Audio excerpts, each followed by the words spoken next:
Hello বন্ধুরা, কেমন আছো তোমরা? আশা করি সবাই ভালো আছো আর আমরা ভালো আছি। তো তোমাদেরকে সরস্বতী বাউরি বলতে সবাইকে ওয়েলকাম। তো আজকে হচ্ছে আদিত্য দা মানে আমাদের পুরুলিয়ার বাবুরাও তার মানে 30কে বলছি আরও 300কে সেলিব্রেশন হচ্ছে। তো সেই জন্য ইনভাইট করেছিল আদিত্য দা। তো আদিত্য দা এখনই লাইভ করছিল, তো আমি মানে লাইভে আমি ঢুকেছিলাম। তো আদিত্য দাকে কমেন্ট করলাম কি আমার যাওয়ার অনেক ইচ্ছে ছিল, কিন্তু আর যাওয়া হলো না। তো আর এখন আমরা আছি রঘুনাথপুরে। রঘুনাথপুরেই আছি। এই যে দেখো, তো আদিত্য দাকে সারপ্রাইজ দেবো, দেখি কতটা খুশি হই। আর এখন আদিত্য দার জন্য কিছু দিই। চলো এখন কেকের দোকানে আসিছি, এখন কেক কিনবো। কেকের দোকানে আছে আমি আছি আর গোবিন্দা আছে।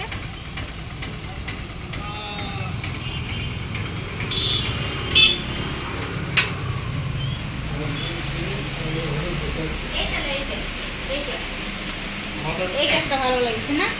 চকলেটই আছে।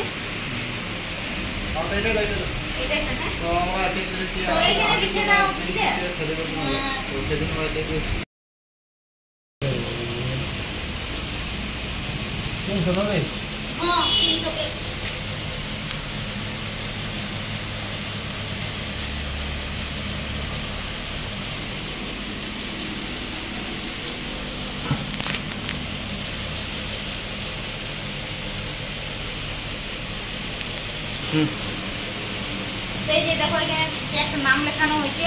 আর আমাকে কেমন লাগছে তোমরা কমেন্ট করে অবশ্যই বলবে।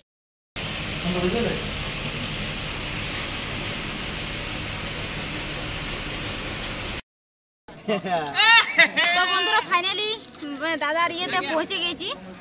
তো চলো এখন দেখা যাক কে কে আছে না আছে। এদের আমাদের দাদা রাধে রাধে। পুরুলিয়ার লেখক, আমার খুব সুন্দর কবিতা লেখে, কিন্তু অসাধারণ লাগে বলে আদিত্য দার রিয়াকশনটা দেখিয়ে শুনো। আদিত্য দার রিয়াকশন দেখি কি করে। আমরা তো যেহেতু বলেছিলি কমেন্টে লাইভে কি আমরা আইসা কখন বলে দিলে ওরকম ইয়া বটে এক নম্বরে। চলো আমি যাচ্ছি।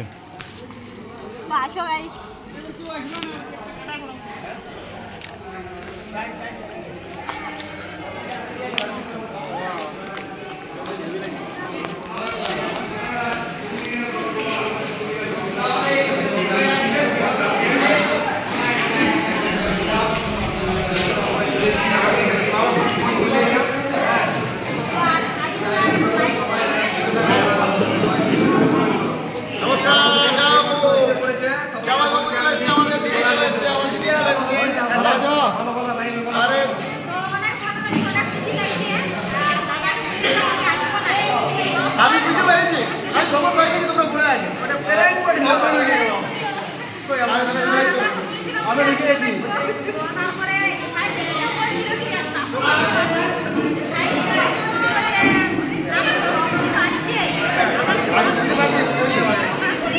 আরে সরস্বতী দিদি চলে এসছে, এদিকে আমাদের বরন্দা চলে এসছে, দিদি চলে এসছে, একদম চলে এসছে। আর জামাইবাবু বলছে আমাদের ক্যামেরাম্যান আসো, আমার মোটু কত আসো সবসময় তোমাকে দেখলাম।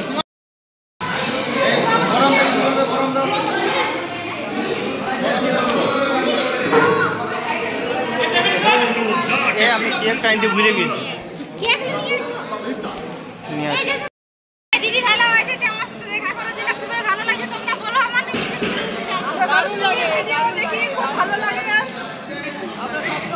সবসময় দেখো, অনেক অনেক ধন্যবাদ কাকিমা, তোমাদের অনেক অনেক ধন্যবাদ। আমি আমার ভালোবাসা বৌদিও আচ্ছা তাহলে বৌদি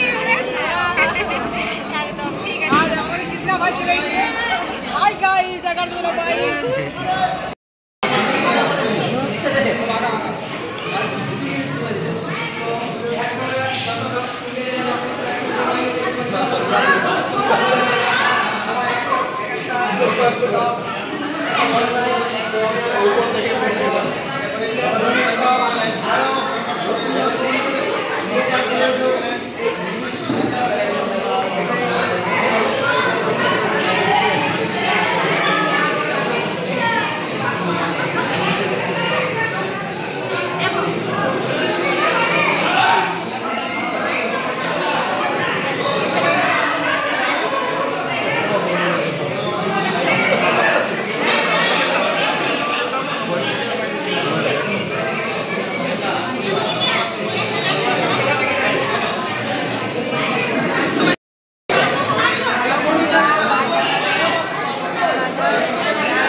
ভালো আছো? ভালো আছে।